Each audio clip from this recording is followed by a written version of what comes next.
rumus 3 yang warna hitam. Nah, rumus 3 yang warna hitam. Cara membaca rumus 3 yang warna hitam itu, perhatikan media gambar di samping.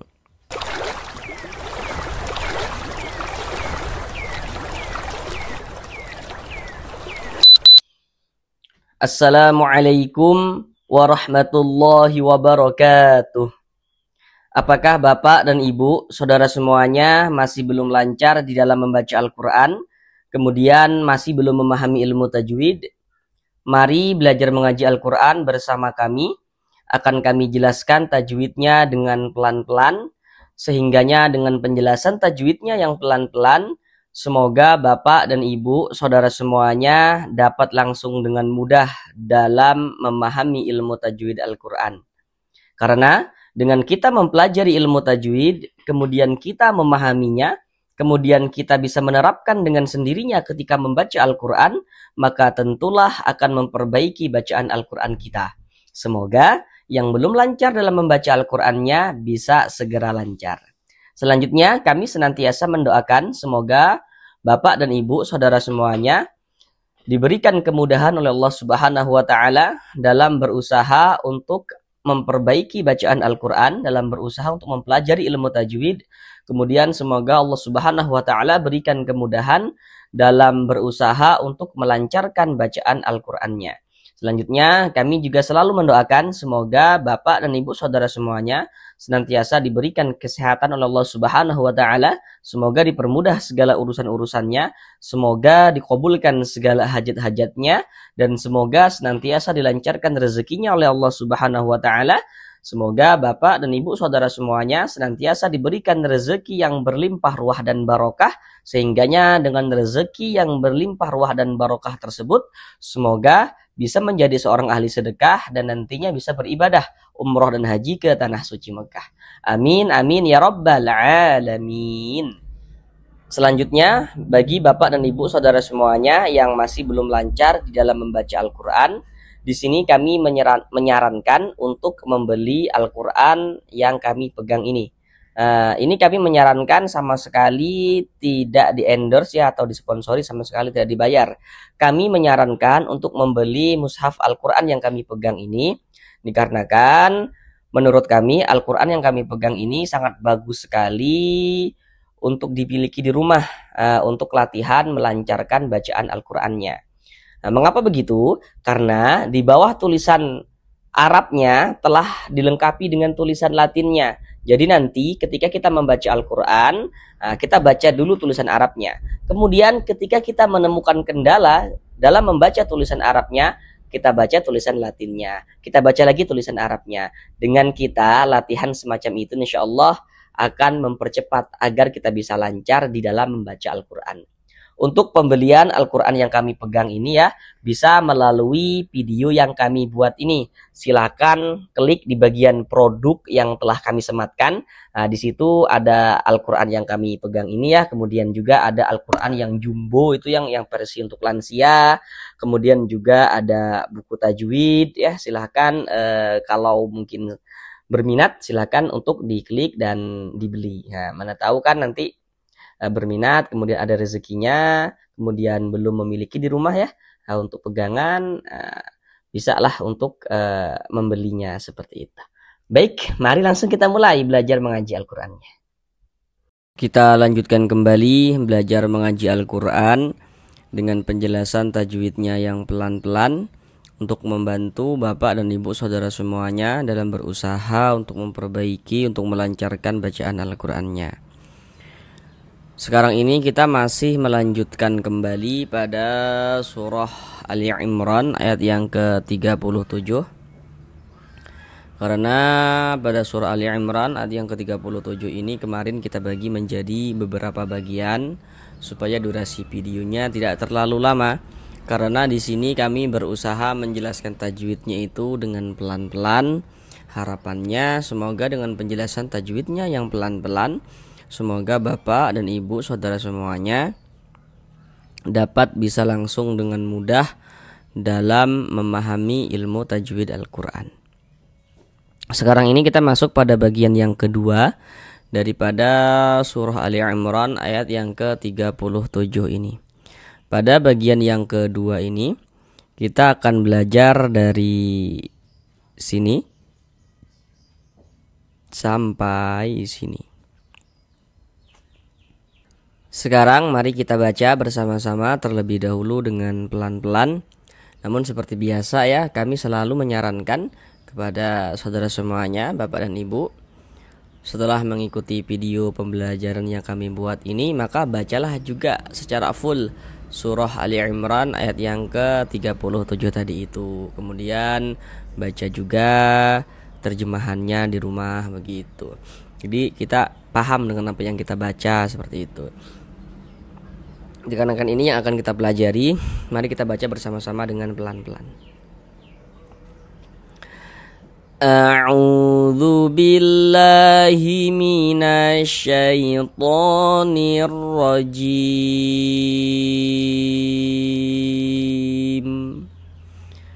Bismillahirrahmanirrahim.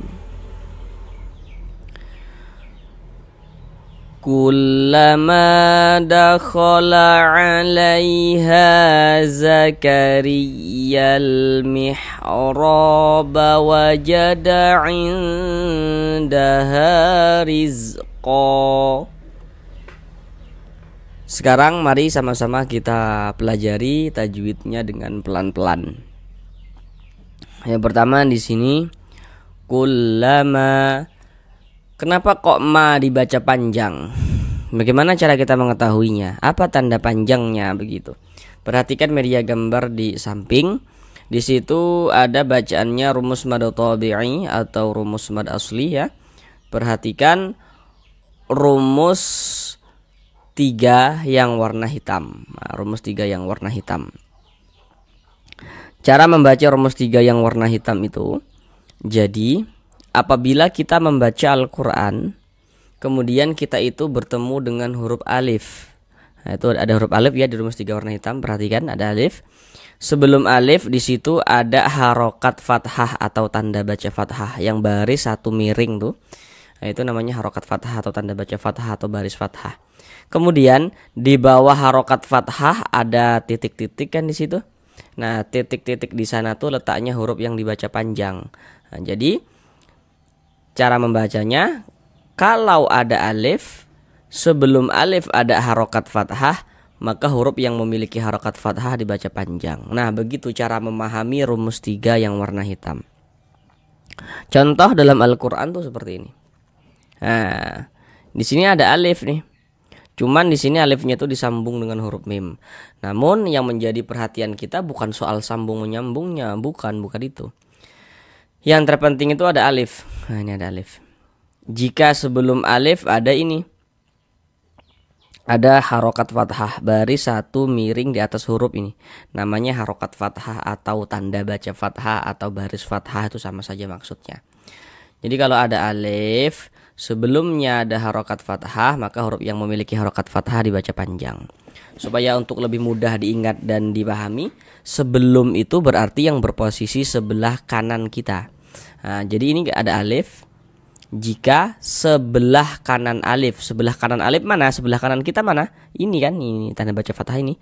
Kalau ada alif, sebelah kanannya ada harokat fathah atau tanda baca fathah, maka huruf yang memiliki harokat fathah dibaca panjang. Sehingga ma dibaca panjang. Nah, jadi sebelah kanan atau sebelum itu maksudnya sama.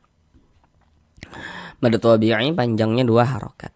Kullama dakhala 'alaiha. Di sini ada huruf ya sukun, ada huruf ya, ada tanda sukun tuh seperti ini. Huruf sukun atau huruf mati atau huruf sakinah, itu maksudnya sama saja. Tanda sukun atau tanda mati atau tanda sakinah tuh seperti ini ya. Perhatikan media gambar di samping. Huruf lin itu ada 2. Perhatikan yang di kotak nomor 2. Nah, diperhatikan polanya, perhatikan di situ. Nah, di kotak nomor 2 itu kan dapat kita lihat di situ ya. Ada huruf ya sukun atau huruf ya mati, sebelumnya ada harokat fathah atau tanda baca fathah. Nah, itulah huruf lin begitu. Nah, ini contohnya nih. Ada huruf ya sukun, ada huruf ya, ada tanda sukun nih, tanda sukun atau tanda huruf mati. Maka berarti ini huruf ya sukun atau huruf ya mati. Sebelum ya sukun ada ini nih. Ada harokat fathah nih, baris satu di atas huruf harokat fathah atau tanda baca fathah nih. Sehingga huruf ya sukun yang sebelumnya harokat fathah, maka huruf ya sukunnya adalah huruf lin. Maka kita baca lunak lembut. Alaiha, ha dibaca panjang. Untuk di sini media gambar tidak kami tampilkan lagi supaya kita langsung bisa latihan, langsung bisa berusaha untuk dapat mengerti tanpa bantuan media gambar. Karena tadi sudah kami jelaskan dan penjelasannya sama. Kenapa kok H ini dibaca panjang? Pasti saudara semuanya, Bapak dan Ibu, kalau tadi sudah memperhatikan dengan serius, artinya di sini sudah tahu kenapa kok H dibaca panjang, tandanya apa. Sama dengan ini penjelasannya. Karena di sini ada alif. Sebelum alif ada ini nih.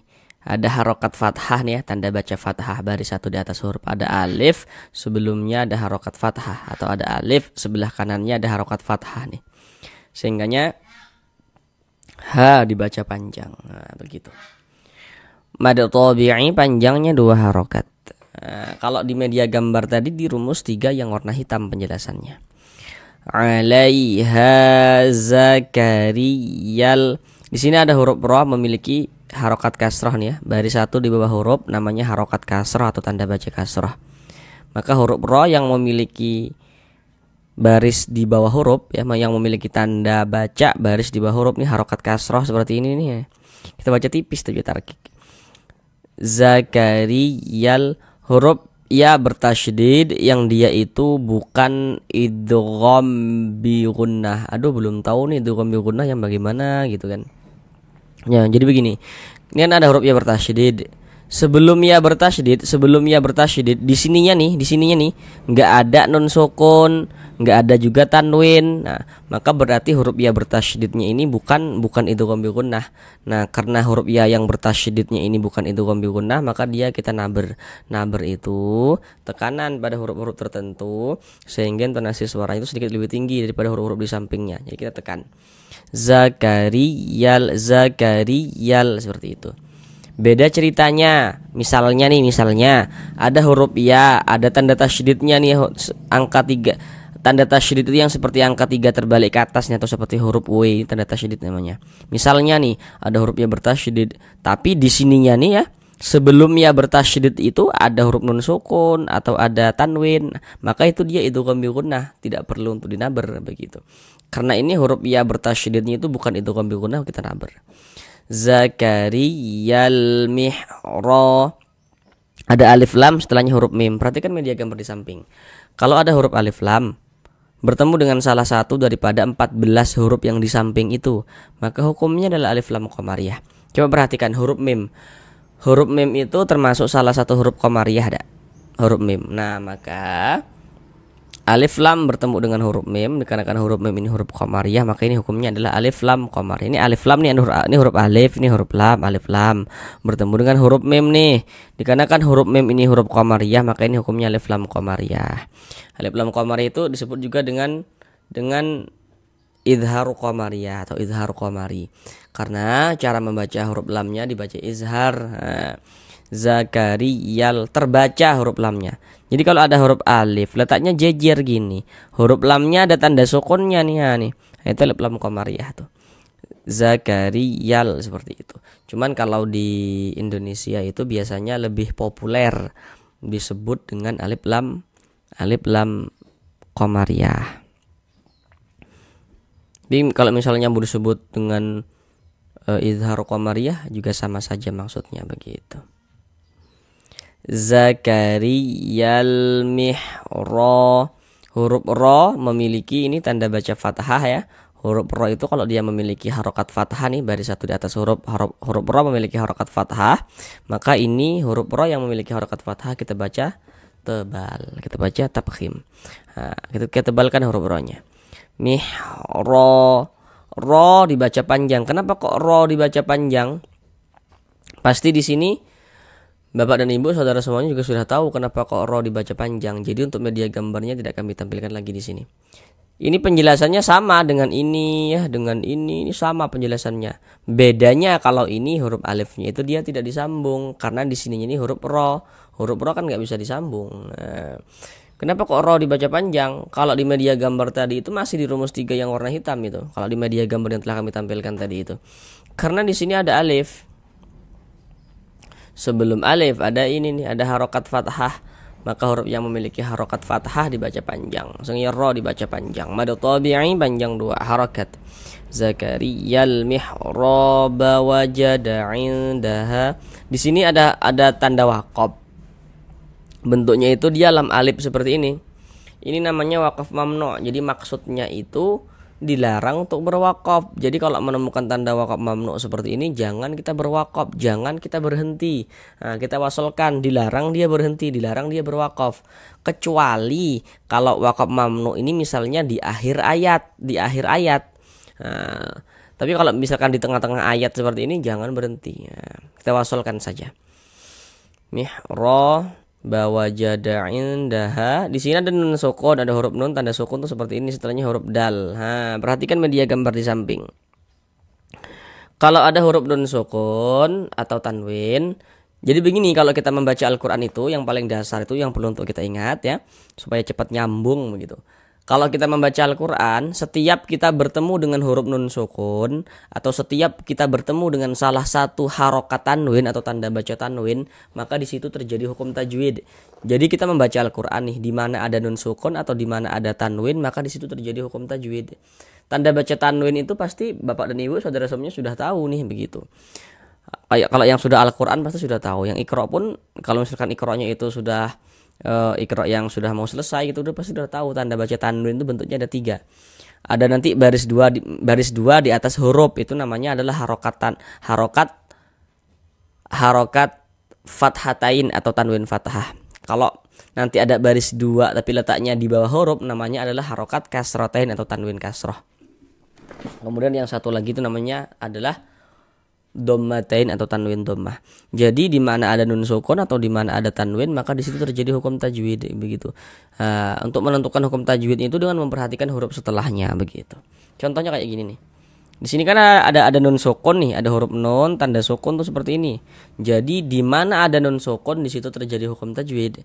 Nah, di sini ada nun sukun berarti terjadi hukum tajwid di sini. Setelahnya di sini huruf dal. Nah, huruf dal inilah yang harus kita ketahui. Seperti yang kita lihat, huruf dal itu termasuk salah satu huruf ikhfa hakiki. Jadi kalau ada nun sukun atau ada tanwin bertemu dengan salah satu daripada 15 huruf yang di samping itu, maka hukumnya adalah ikhfa hakiki. Jadi supaya kita bisa menguasai hukum ikhfa hakiki, maka harus wajib nian untuk kita hafal huruf-hurufnya begitu, supaya kita bisa tahu begitu. Jadi nanti kalau kita sudah hafal huruf-huruf ikhfa yang 15 itu, sudah betul-betul hafal nian gitu.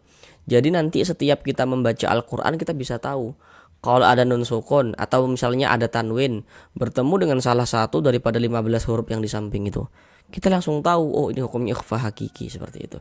Sedangkan huruf dal itu dia masuk pada ikhfa hakiki aqrab.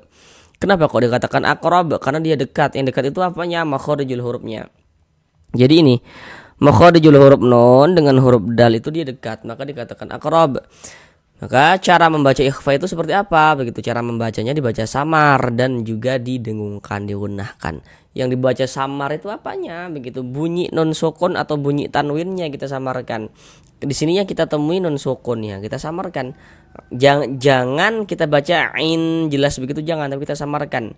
Ain begitu. Kemudian kita dengungkan. Jadi bagian ainnya itu suaranya itu kita tahan, kita panjangkan sebentar sepanjang 2 harokat. Ain daha, danya pendek ya, ainnya yang kita gunakan, yang kita tahan sebentar tuh. Ain daha, ha dibaca panjang.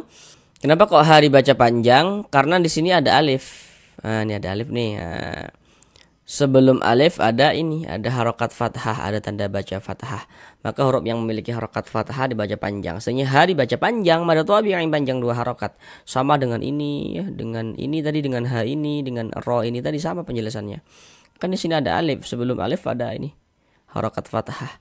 Maka huruf yang memiliki harokat fathah dibaca panjang. Sehingga ha dibaca panjang. Mad tabi'i panjang 2 harokat. Wajada indaha rizqa. Huruf ro nih memiliki harokat kasrah ya. Tadi dibaca apa? Huruf ro-nya dibaca tarkik, dibaca tipis. Baris satu di bawah huruf harokat kasrah. Rizqa.